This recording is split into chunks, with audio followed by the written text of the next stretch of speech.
This is so Francis that I may require you recuse yourself. I'm just gonna shade myself right over here.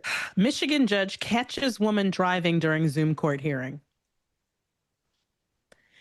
Okay.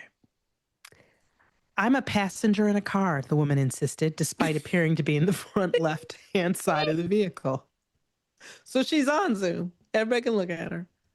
She's driving. She's in the left-hand side, which in this country means you're driving. And a Michigan judge this did not tickle the judge.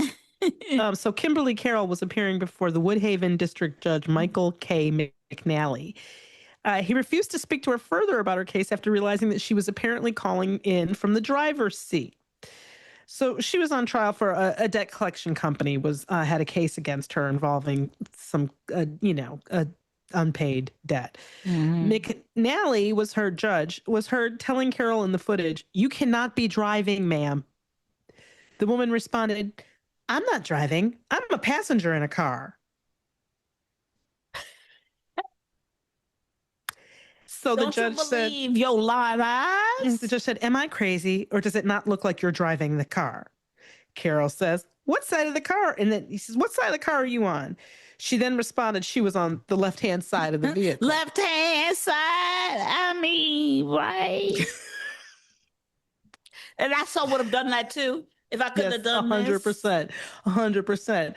And then the judge says, "How would you be on the left-hand side if you're a passenger in the front seat? Am I missing something?" Then Carol replied, right-hand side. I'm sorry. I'm sorry. I've been sitting in a room. I don't know. I didn't know. Wait, what? Then the judge pointed out that her seatbelt was coming from the left side too, right? And said, "Now you're lying to me, right? Let me see the driver." So then she said she's going to exit the car. And she said, "I'm going to ask permission to show the driver." You know what? Hold on. Let me go ask. I'm going to go ask him. I have to leave the car to go ask the driver. Turn around. Take the car. I have to leave the car to go ask the driver. And then the judge said, "Now you think I'm that stupid?" That's what the judge said. Okay. Yes, she does. Okay, let me tell you. We've told this story before, but you may not have heard it.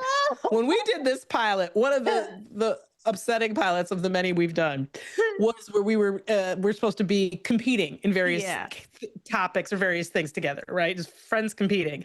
And they had us do synchronized swimming, which was hell because, one, we had to get matching swimsuits, which is like a level of hell that no human being should have to go through. And in case you've never seen us together, there's a foot of distance between God let me go till I was perfect. Which was early in the process. Yes. She got perfection before anybody else did. Yeah, I did. For a lot of people, not anybody. But but not only do we have to do that, but synchronized swimming takes place in water. And Frances is not a fan of the water because she was drowned as a child. Yes. And I can't swim. I don't know how to swim. Sort of on purpose. They did one of those, we're going to throw you in and you'll learn. You know how people used to think? It's just amazing to me how many memories I have that if you did them now, you'd be in jail. Think about the people who threw kids in like the lake. You know? They throw you in and you're just supposed to learn how to doggy paddle. It comes to you naturally. Well, it didn't for Frances, and she sank to the bottom and nearly drowned. And nearly drowned. Okay, so since then, she doesn't like to put water on her face. No. She does not like to be in water. So we had to put a bunch of floaties on Frances. It looked ridiculous.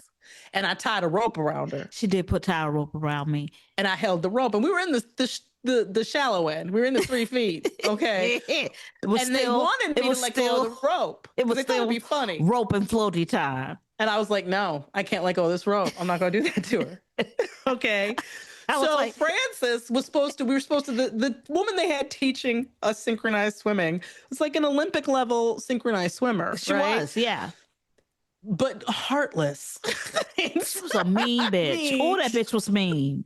Oh, she was mean. She told us this story of her judging some kids, some like 5-year-olds, literally 5-year-olds who were synchronized swimming. And you just expect to hear this cute little heartwarming story, right? So we're all sitting there with smiles like, oh, how was it like? What were they like?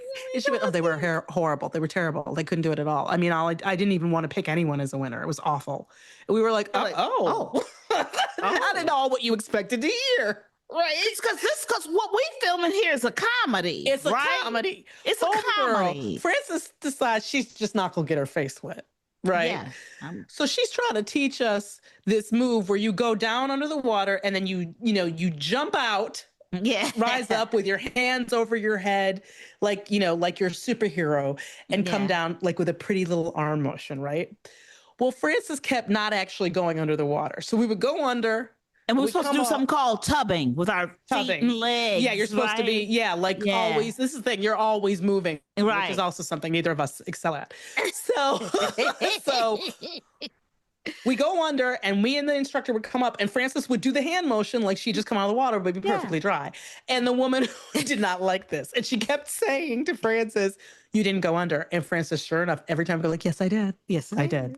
And then I remember one time we went under and she stares at me, the teacher, and we're staring at Frances's chest because her head is not under the water. And she's like pointing to Frances's chest and saying like, see.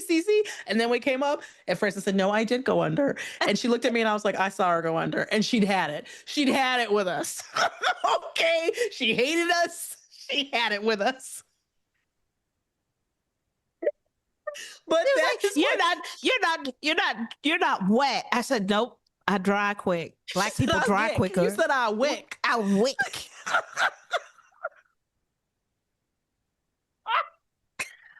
I sure did. You've never seen somebody more righteously indignant. She's like, oh. And then they were like, well, who do you think's going to win? I was like, well, I'm going to win because she's really mad at Frances. Like she doesn't. Really, really mad. It was so. This is so Frances. I'm not driving. I'm not driving. What Let me get out the car and introduce you to this driver. Hello, I am not Frances. She's my cousin. My name is Minnie. I am Minnie Callier. You know what, Frances? There was a time in this country. Angela, there was a time. There was a time when you could say that if you would know left from right.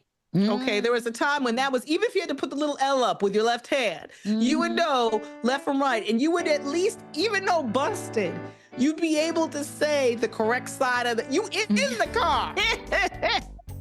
So you don't even have to guesstimate what side you're supposed to be on if you're a passenger. You can look over it and go, oh, that's to the right of me. There was a time in this country when you didn't tell on yourself so easily. No. I'm Frances Callier. And I'm Angela V. Shelton. We are Frangela. Thank you so much for listening to Idiot of the Week. Week.